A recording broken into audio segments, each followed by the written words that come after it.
ओम शांति। 1 नवंबर 2021 के महावाक्य हैं, मीठे बच्चे, तुम्हारी चलन बहुत बहुत मीठी रॉयल होनी चाहिए। क्रोध का भूत बिल्कुल ना हो। प्रश्न: 21 जन्मों की प्रारब्ध पाने के लिए बच्चों को किस बात का ध्यान जरूर रखना है? उत्तर: इस दुनिया में रहते सब कुछ करते बुद्धि का योग एक सच्चे माशूक के साथ रहे। ऐसी कोई बुरी आदत न हो जिससे बाप की आबरू खत्म हो। घर में रहते भी इतना प्यार से रहो जो दूसरे समझें कि इसमें तो बहुत अच्छे दैवी गुण हैं। गीत: जाग सजनिया जाग। ओम शांति। मीठे मीठे रूहानी बच्चों ने गीत सुना। इसका अर्थ भी जरूर बच्चे समझ गए होंगे। बाप आकर नई नई बातें सुनाते हैं।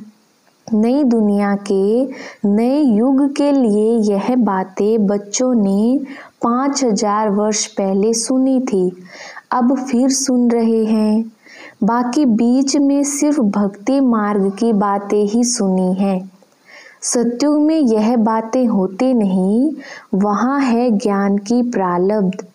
अब तुम बच्चे नई दुनिया के लिए सच्ची कमाई कर रहे हो। नॉलेज को सोर्स ऑफ इनकम कहा जाता है। पढ़ाई द्वारा कोई बैरिस्टर, इंजीनियर आदि बनते हैं। आमदनी भी होती है।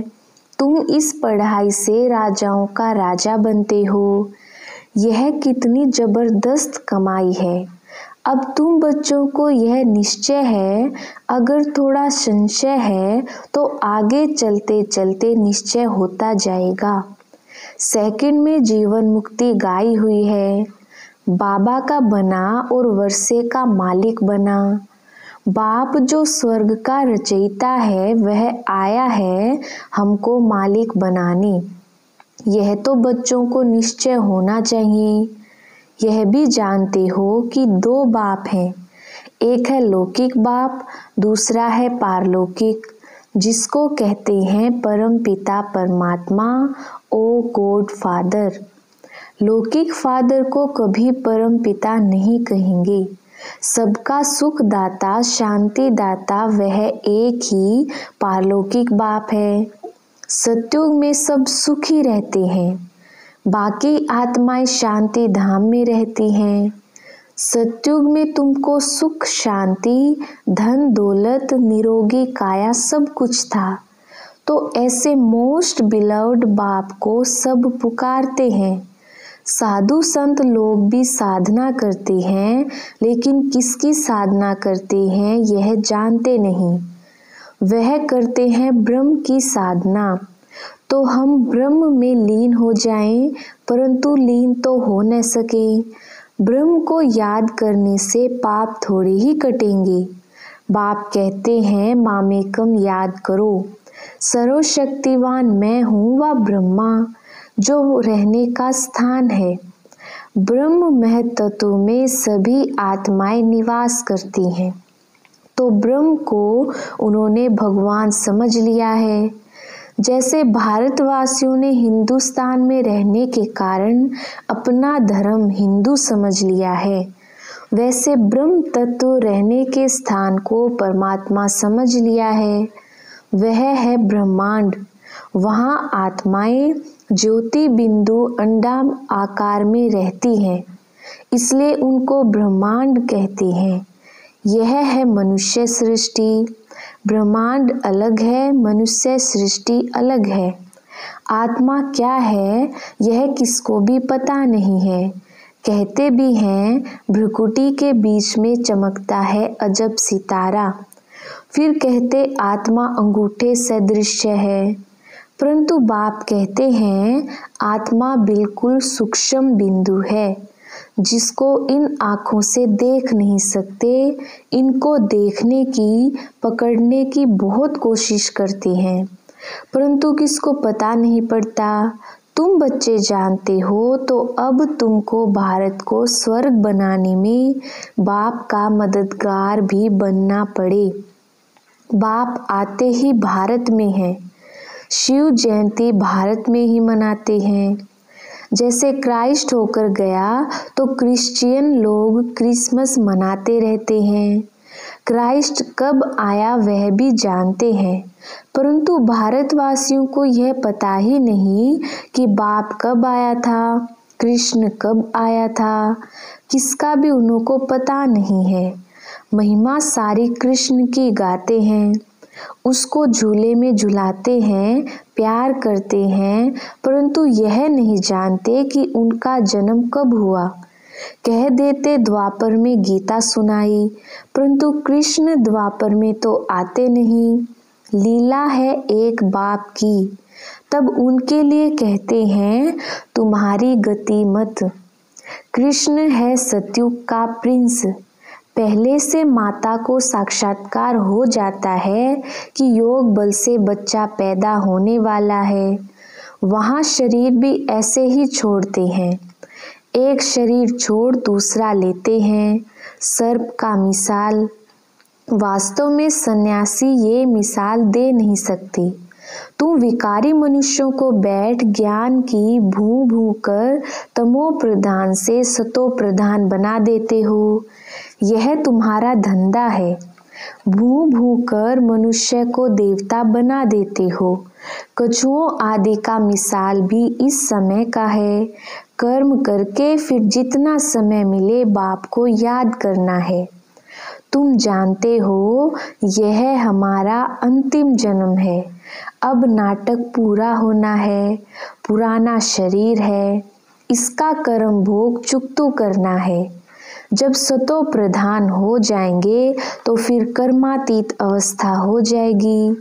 फिर हम इस शरीर में रह नहीं सकेंगे।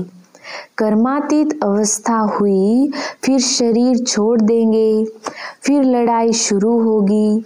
मच्छरों सदृश सब शरीर खत्म हो आत्माएं चली जाएंगी। पवित्र बनने बिगर तो कोई जा नहीं सकेंगे। यह है दुख धाम। रावण का स्थापन किया और राम का स्थापन किया हुआ है शिवालय। वास्तव में परमात्मा का नाम है शिव, न कि राम। सतयुग शिवालय में सभी देवताएं रहते हैं। फिर भक्ति मार्ग में शिव की प्रतिमा के लिए मंदिर, शिवालय आदि बनाते हैं। अब शिव बाबा का यह तखत है। आत्मा इस तखत पर विराजमान है।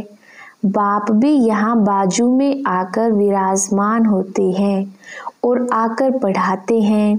सदैव तो नहीं रहता। याद करो तो यह आया। बाप कहते हैं मैं तुम्हारा बेहद का बाप हूँ। वर्षा मेरे से तुमको मिलना है। ब्रह्मा थोड़े ही बेहद का बाप है, इसलिए तुम मुझे याद करो। मीठे बच्चे जानते हैं कि बाबा ज्ञान का सागर है, प्यार का सागर है, तो तुम बच्चों को भी प्यार का सागर बनना है।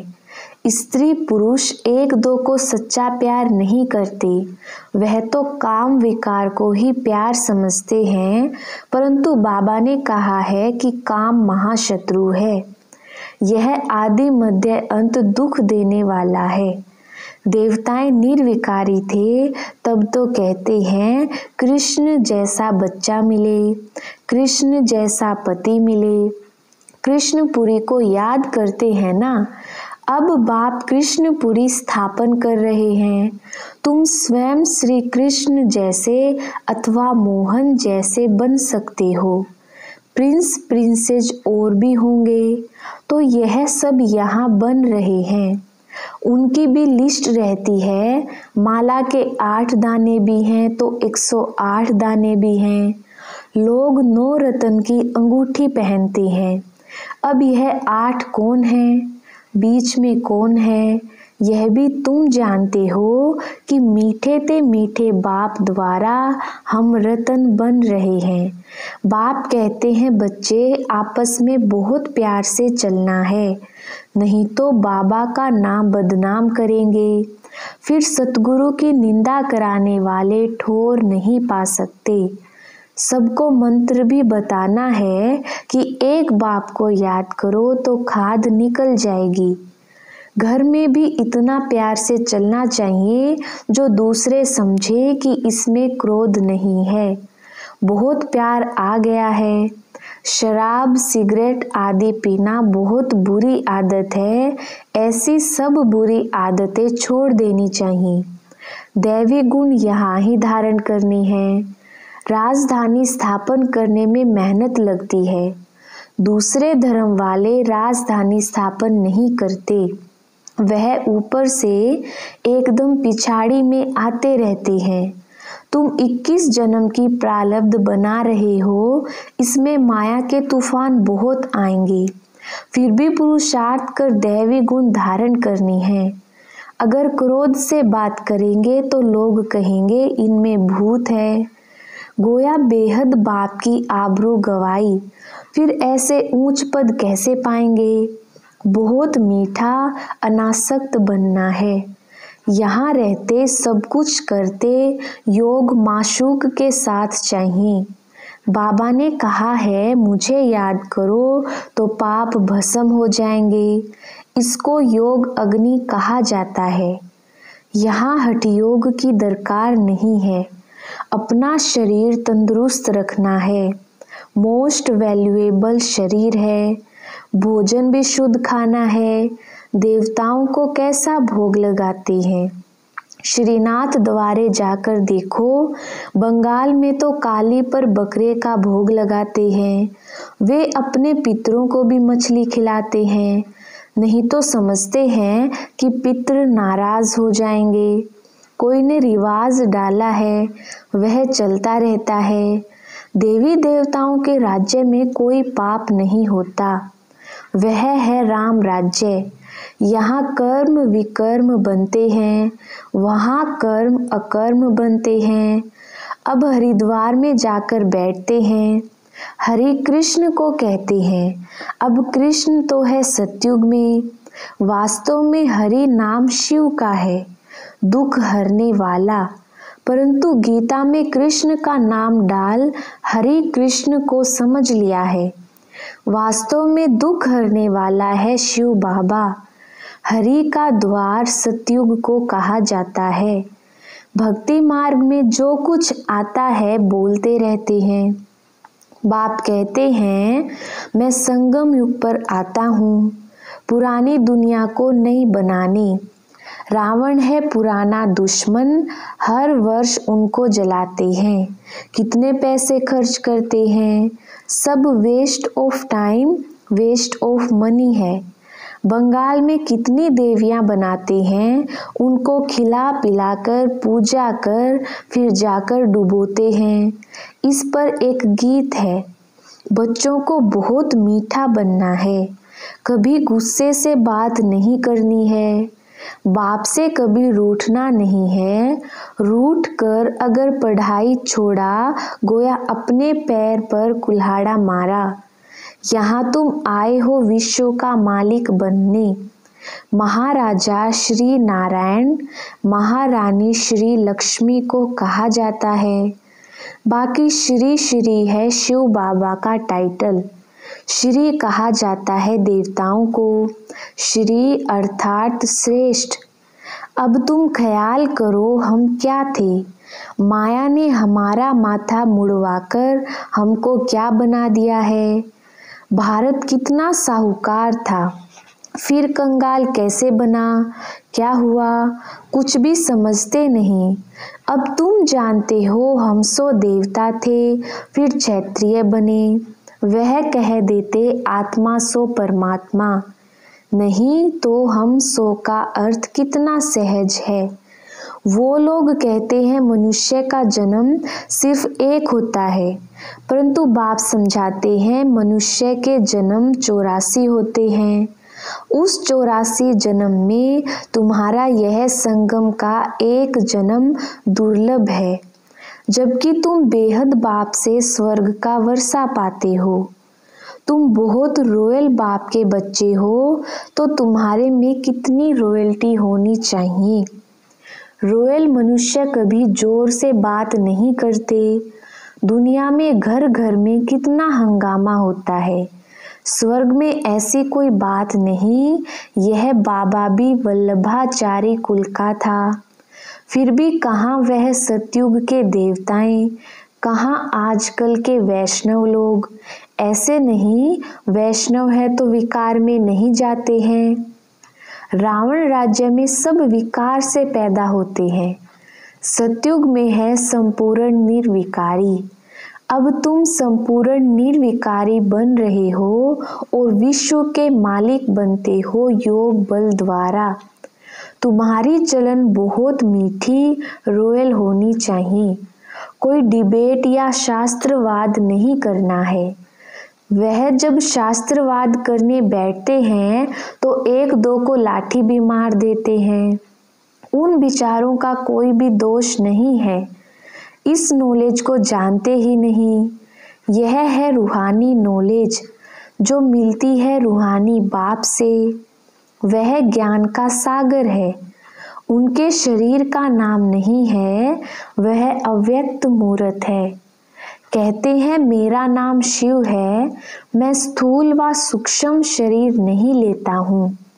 ज्ञान का सागर, आनंद का सागर मुझे ही कहते हैं। शास्त्रों में क्या क्या लिखा है। हनुमान पवन पुत्र था। अब पवन से बच्चा कैसे पैदा होगा। फिर परमात्मा के लिए कहते कचमच अवतार। कितनी गाली दी है। बाबा आकर उल्हाना देते हैं कि तुमने आसुरी मत पर मुझे इतनी गाली दी। 24 अवतार से पेट नहीं भरा, फिर कण कण ठिक्कर भीतर में ठोक दिया है। यह सब शास्त्र द्वापर से बने हैं। पहले पहले सिर्फ शिव की पूजा होती थी। गीता भी बाद में बनाई है। अब बाप समझा रहे हैं यह सारा अनादि खेल है। अब मैं आया हूँ तुमको विश्व का मालिक बनाने, तो बाप को पूरा फॉलो करना चाहिए। लक्षण भी बहुत अच्छे होने चाहिए। यह भी वंडर है ना। कलयुग के अंत में क्या है, फिर सतयुग में क्या देखेंगे। कलयुग में भारत इंसॉल्वेंट, सतयुग में भारत सॉल्वेंट। उस समय और कोई खंड नहीं होता। यह गीता एपिसोड रिपीट हो रहा है। अच्छा, मीठे मीठे सिकिलधे बच्चों प्रति माता पिता बाप दादा का याद प्यार गुड मॉर्निंग। रूहानी बाप की रूहानी बच्चों को नमस्ते। हम रूहानी बच्चों की रूहानी बाप दादा को याद प्यार गुड मॉर्निंग और नमस्ते जी। धारणा के लिए मुख्य सार। पहला पॉइंट है, हम रॉयल बाप के बच्चे हैं, इसलिए अपनी चलन बहुत रॉयल रखनी है। आवाज से नहीं बोलना है, बहुत मीठा बनना है। दूसरा पॉइंट है, कभी भी बाप से व आपस में रूठना नहीं है। रूठकर पढ़ाई कभी नहीं छोड़नी है। जो भी बुरी आदतें हैं उन्हें छोड़ना है। वरदान, सर्वशक्तिमान के साथ की स्मृति द्वारा समस्याओं को दूर भगाने वाले परमात्म स्नेही भव। विस्तार, जो बच्चे परमात्म स्नेही हैं वे स्नेही को सदा साथ रखते हैं, इसलिए कोई भी समस्या सामने नहीं आती। जिनके साथ स्वयं सर्वशक्तिमान बाप है उनके सामने समस्या ठहर नहीं सकती। समस्या पैदा हो और वहाँ ही खत्म कर दो तो वृद्धि नहीं होगी। अब समस्याओं का बर्थ कंट्रोल करो। सदा याद रखो कि संपूर्णता को समीप लाना है और समस्याओं को दूर भगाना है। स्लोगन, प्यारे बनने का पुरुषार्थ नहीं, न्यारे बनने का पुरुषार्थ करो तो प्यारे स्वतः बन जाएंगे। अच्छा, ओम शांति।